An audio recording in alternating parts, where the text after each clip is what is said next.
Rambam Ilchot Shabbat, Perek Asiri, 10e chapitre. Donc à la suite des travaux interdits du Shabbat, Rambam continue. On a parlé de tisser, on va parler de faire un nœud. Halakha Aleph. Akosh Hashel Kayama, celui qui va nouer un nœud qui va tenir. Veuma Seuman, c'est l'action d'artisanal, c'est-à-dire vraiment c'est un vrai nœud qui va tenir. Chayav, il est chayav. Kegon, par exemple, Rambam donne un exemple. Kesher Agamalin, les nœuds des chameliers. Kesher Asapani, les nœuds des marins.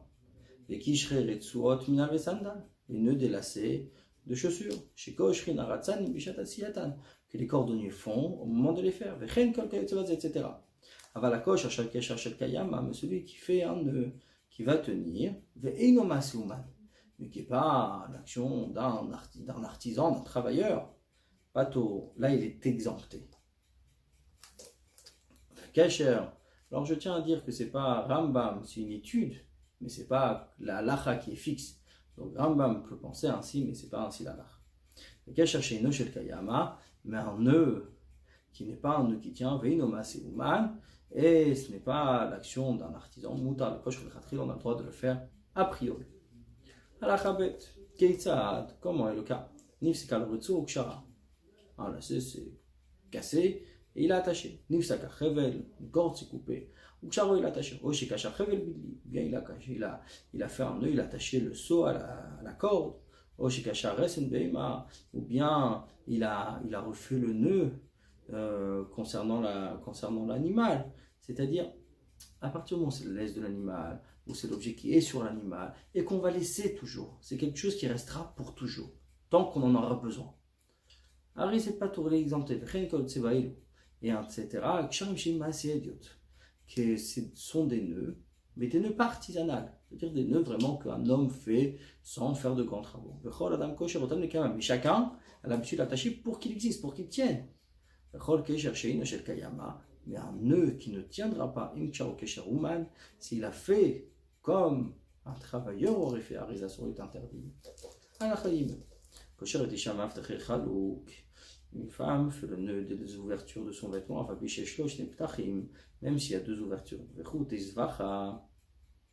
Et ainsi des fils donc de son foulard, même s'il est posé sur la tête, s'il n'est pas serré. Et les lacets de chaussures à la règle qu'on va mettre sur le pied bichatmal au moment de l'habiller. Donc c'est pas la chaussure qui va maintenir, c'est pas les lacets comme par l'avant, il y a les fils que le cordonnier fait, c'est pour maintenir la chaussure. Après il y a ce lacet que la personne attache quand il met la chaussure. Venot tient une véchamen et les cruches de vin et d'huile, falpiché shloshte oznaï, même s'il y a deux côtés.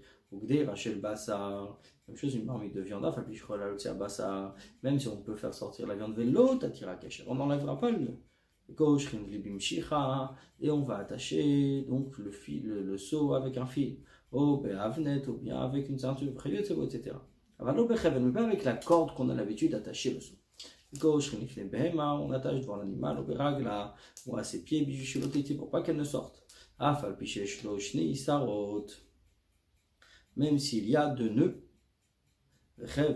une corde qui a été attachée à la vache, s'il attache donc là où on a besoin de le faire manger, au foin,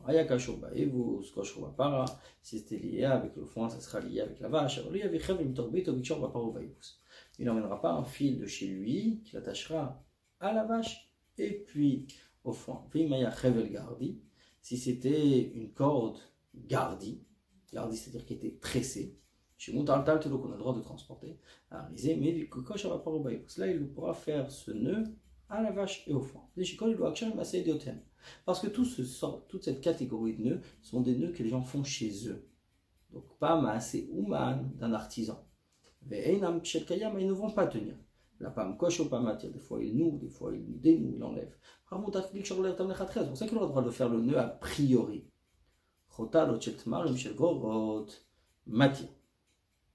Des paniers qui sont faits à base de feuilles de date ou de figues, il peut enlever. Il les défait, il coupe, il prend, il mange, parce que c'est des dates il y a des figues, et donc il va couper le colis, il va couper le fil pour pouvoir manger, etc. Tout ce qui est apte, la nourriture animale, tu as le droit de faire un nœud Shabbat. Les filles rares pour ça, s'ils sont lacés, c'est coupé dans un carmélite. Un carmélite, c'est-à-dire que ce n'est pas ni un domaine privé, ni un domaine public. Note, elle prend Gemilar, donc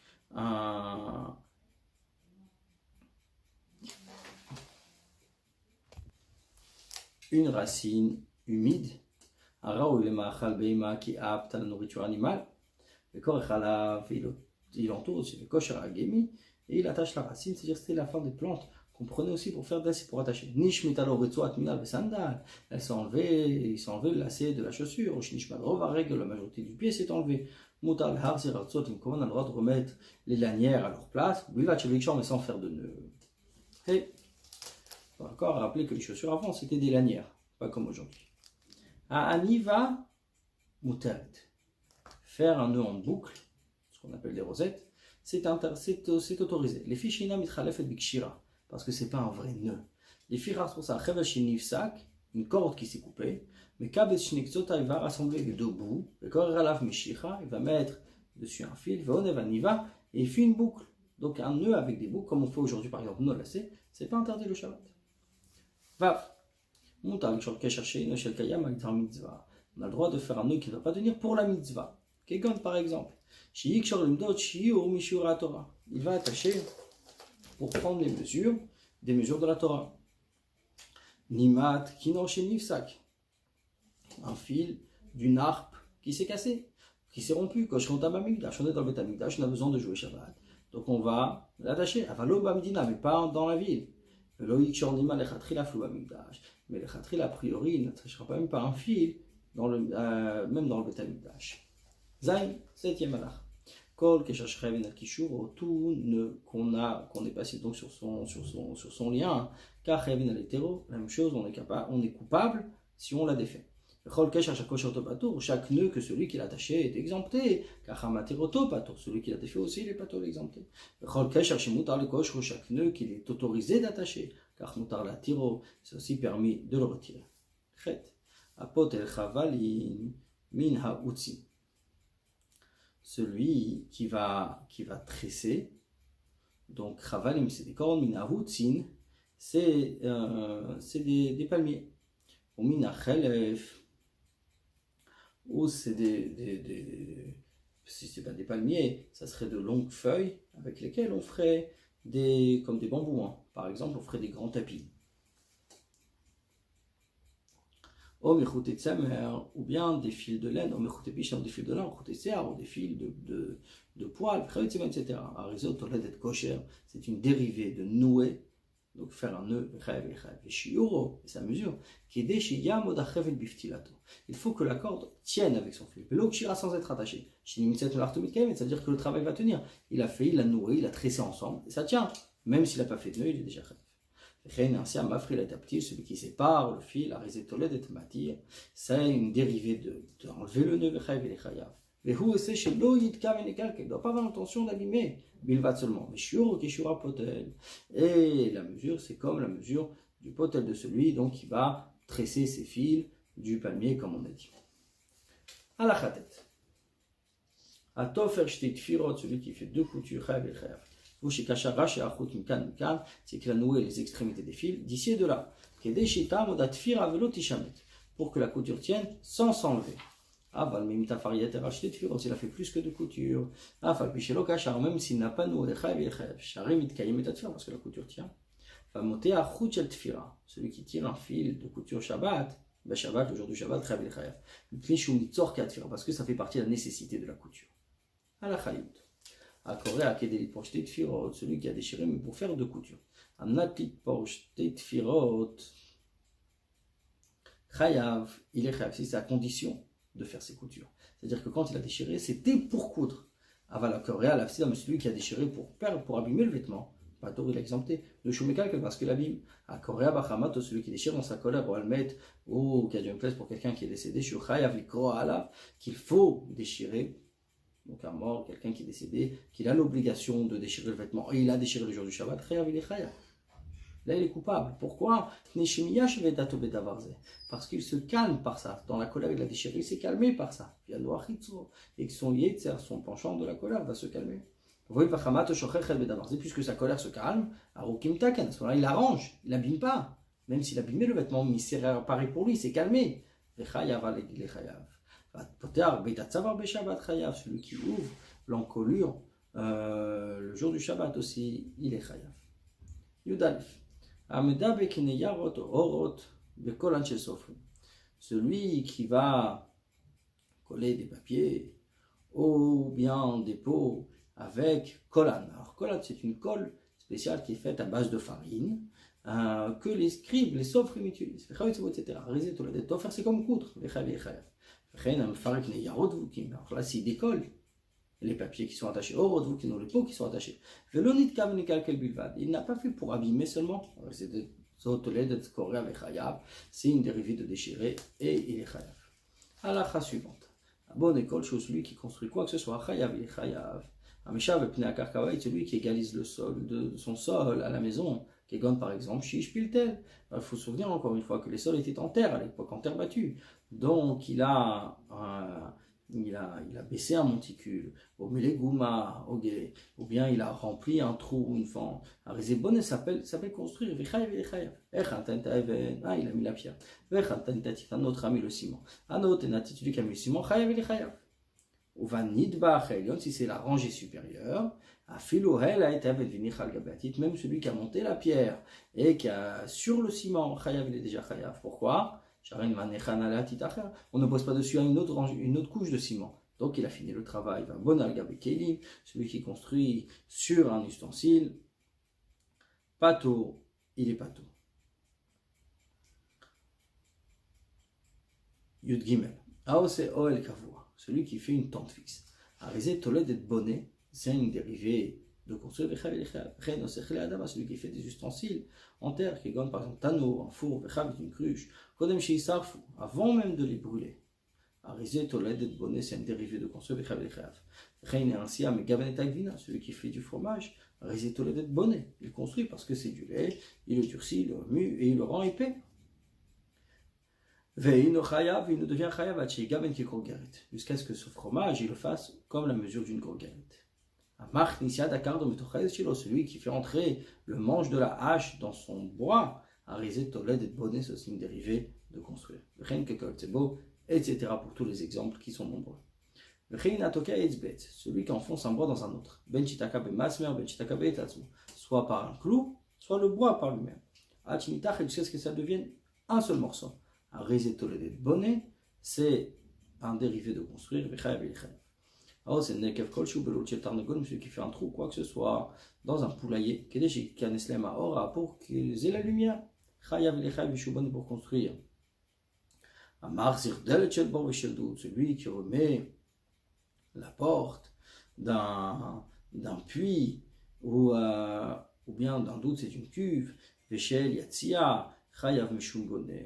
Ou bien donc alors si on va dire que le bord c'est un puits qui est creusé, le doute c'est un puits mais qui ressort, donc c'est un puits en pierre et les murs sont faits de pierre, et le yatzia c'est ce qui ressort d'un mur de la maison, d'accord, donc soit de l'intérieur soit de l'extérieur.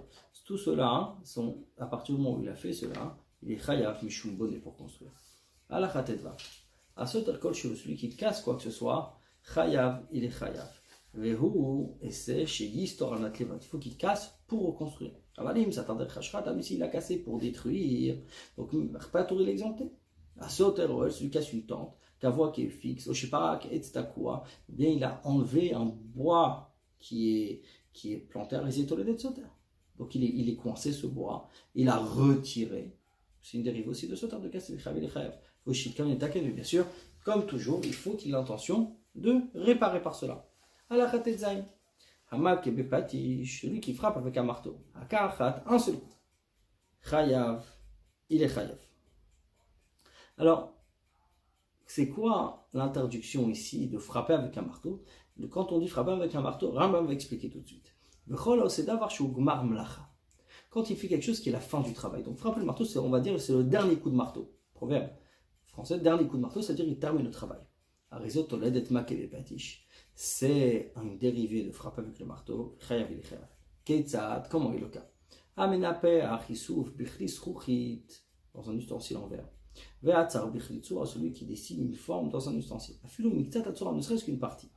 Vamegaret koshu, il gratte quelque chose. Vosenekev koshu, il fait un trou, quoi que ce soit. Ben be'et, soit dans un bois, ben matechet, soit dans du métal. Ben be'vinyan, soit dans une construction, ben be'kelim, soit dans un récipient.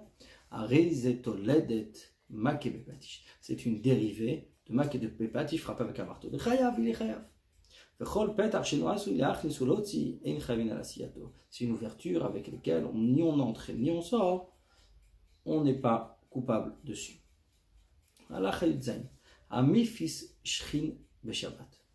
Donc celui qui va déchirer, on va dire, un ulcère le jour du Shabbat.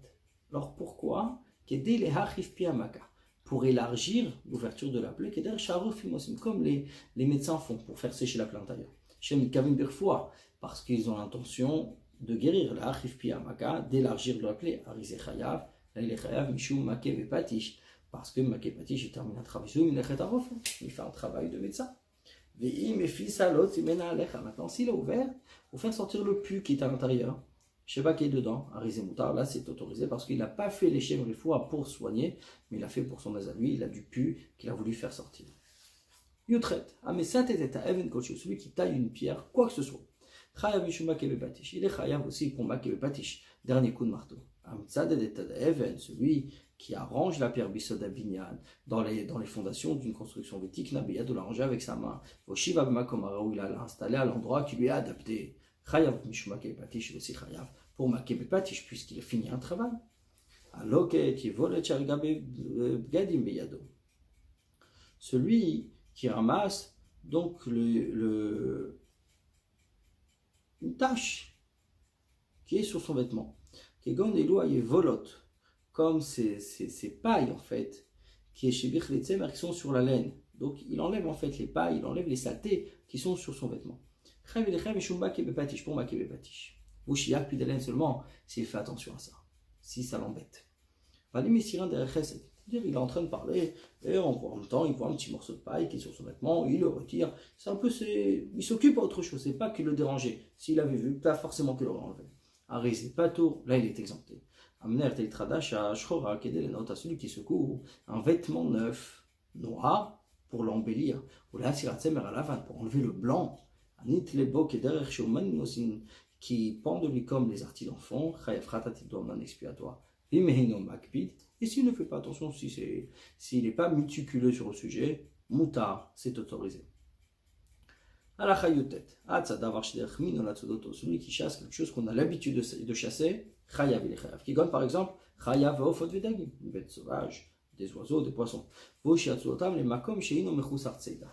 Seulement il faut qu'il les chasse, dans un endroit qui n'est pas mechusar tseida, un manque de chasse. Qu'est-ce que ça veut dire? Rambam explique, Ketzad par exemple. Il a couru après un cerf pour le faire entrer à la maison. Olagino au jardin. Olechatsour dans la cour. Venal Befanav, il a fermé la porte. Au Shifrach et Tayof, il a fait voler l'oiseau. Achirni sur la migdal, c'est ce qu'il a fait entrer dans la tour. Venal Befanav, il a fermé.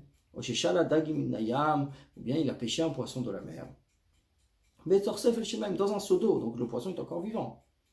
Arizechav il est chayav. Avalim Ifriach Tzipor la bait.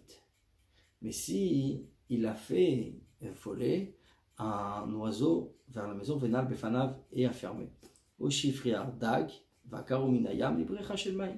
Ben, il a pris un poisson, il l'a enlevé de la mer, il l'a mis dans un grand bassin, pas dans un seau. Oshirad Afachar Tzvi, ou bien il a poursuivi un cerf, Atinirtas Litrakin Racha, parce qu'il rentre dans une grande salle. Donc il n'est pas enfermé. Venal Befanav a fermé.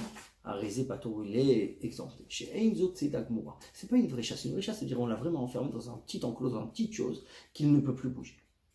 Chez Emia Volekarto, alors la salle doit être combien grande que s'il vient le prendre, ça veut dire il doit encore le poursuivre, il doit le courir après. Velatsotomisham et l'attraper de là-bas. Les Firaou pour ça. Un tzadar est celui qui chasse un lion, pour celui qui peut. Et Inochai Avatiach Nisen Mechi Pachelo, Shune Sarba. il devient chayav, il est coupable, jusqu'à ce qu'il le fait entrer dans sa kippa. C'est quoi ce kippa? C'est-à-dire une salle étroite où il ne peut plus bouger. Comme en Shounes Arba, Rambam donne comme si il est emprisonné. Alachachav kol, comme tout endroit, Shim Yarutz Bot, que si le courrier à la chaye, il va arriver à la bête. Bishriach Echad, avec en un seul saut. Oh, chez Yoaktanim Krovim Zelazé. Ou bien que les murs étaient prochains de l'autre Hachi, Poltzel Shinem Namitzakech, jusqu'à ce que l'ombre des deux murs arrive au centre. Arisema comme Katan, ça s'appelle un endroit petit. Donc s'il a mis le cerf à l'intérieur, Chayav il est Chayav. Comme Shugadol Mise, celui qui a, c'est maintenant l'endroit qui est plus large que celui-ci, Amavria Chayav Veofletocho, celui qui a mis un animal ou bien un oiseau à l'intérieur, pas tout il est exempté. Que ce soit les 8 reptiles qui sont des Torah, ou bien les autres reptiles rampants chez les Minam Tseida, que ça s'appelle chasser, et celui qui chasse un d'entre eux, que ce soit pour une nécessité, mais que le soit sans nécessité, ou bien pour jouer avec, Chayav il est Chayav. Puisqu'il a l'intention de chasser, et il a chassé. Puisqu'un travail, dans lequel on n'a pas besoin du travail lui-même, on est chayav. Celui qui chasse, qui dort ou bien aveugle, c'est-à-dire qui ne ressent pas qu'on l'a chassé, chayav, il est chayav, parce que ça s'appelle de toute manière chasser. Chavbet. Celui qui envoie des chiens, qui est des pour qu'ils chassent des cerfs, des lapins, etc. Le cerf s'est sauvé à cause du chien. Et lui poursuivait le cerf. Il s'est tenu devant, et il a effrayé jusqu'à ce que le chien arrive à ce qu'il attrape. C'est une dérivée de chasser. La même chose pour les oiseaux. Un cerf qui est entré à la maison, il avait un fermé devant. Chayav il est chayav. Deux l'ont fermé, tous ils sont exemptés. Si un ne peut pas fermer, on a mais deux l'ont fermé. Les deux sont chayav, puisque les deux ne pouvaient pas, un ne pouvait pas faire le travail seul et avait besoin l'un de l'autre. Un s'est assis sur la porte, l'homme là où il n'a pas rempli, il n'a pas bouché. Le deuxième s'est assis là où il a rempli, le deuxième est chayav. Où le premier s'est assis à remplir la surface. Un deuxième est venu, s'est assis à côté. Même si le premier est parti. Arishon Chayav, le premier Chayav est coupable. Le deuxième n'a rien fait. Il a le droit de s'asseoir à la place du premier adhérent jusqu'au soir, et il prendra le cerf. Pourquoi? Alors qu'il a fini le travail, il a complété, on va dire. Les Mazedom et Rambam nous dit à quoi ça ressemble. Les Noël Beto le Shomo, celui qui ferme sa maison pour la garder. Et un cerf était gardé à l'intérieur. Chez il n'a rien fait. C'était déjà fermé, c'est-à-dire le cerf était déjà chassé avant qu'il lui arrive. Un oiseau est entré sous son vêtement, il peut la garder jusqu'à ce qu'il fasse obscur, moutar, et c'est autorisé. Chavdalet. Atzad Tzvi, celui qui chasse un cerf, Zaken qui est vieux, au Chigar ou boiteux, au Chol ou malade, au Katan ou petit qui ne court pas vite. Donc il n'y a pas besoin de le poursuivre, pas tout est exempté. Celui qui va enlever, détacher l'animal, la bête féroce, l'oiseau de son filet, pas tout est exempté. Celui qui chasse un animal ou un oiseau qui est dans sa possession, qui gagne par exemple, des soies, des poules, vionalia, ou des colombes qui sont sur les toits, pas tout, est exempté. Celui qui chasse quelque chose qui n'a pas l'habitude d'être chassé, qui gagne par exemple,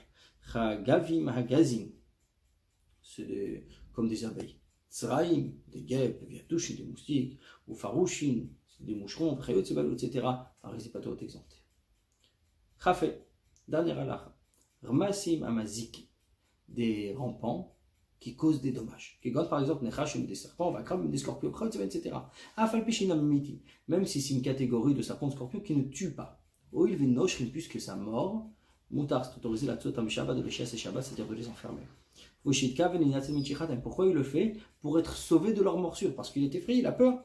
Comment il fait? kofechli alem, il recouvre un ustensile dessus, au makifalom et les entoure, au coche on bien les attache, qui déchiro yaziku, pour pas qu'il cause de dommages. À ce moment-là, bien sûr, c'est autorisé. Nous avons terminé le 10e chapitre de Rambam. Bonne journée à vous.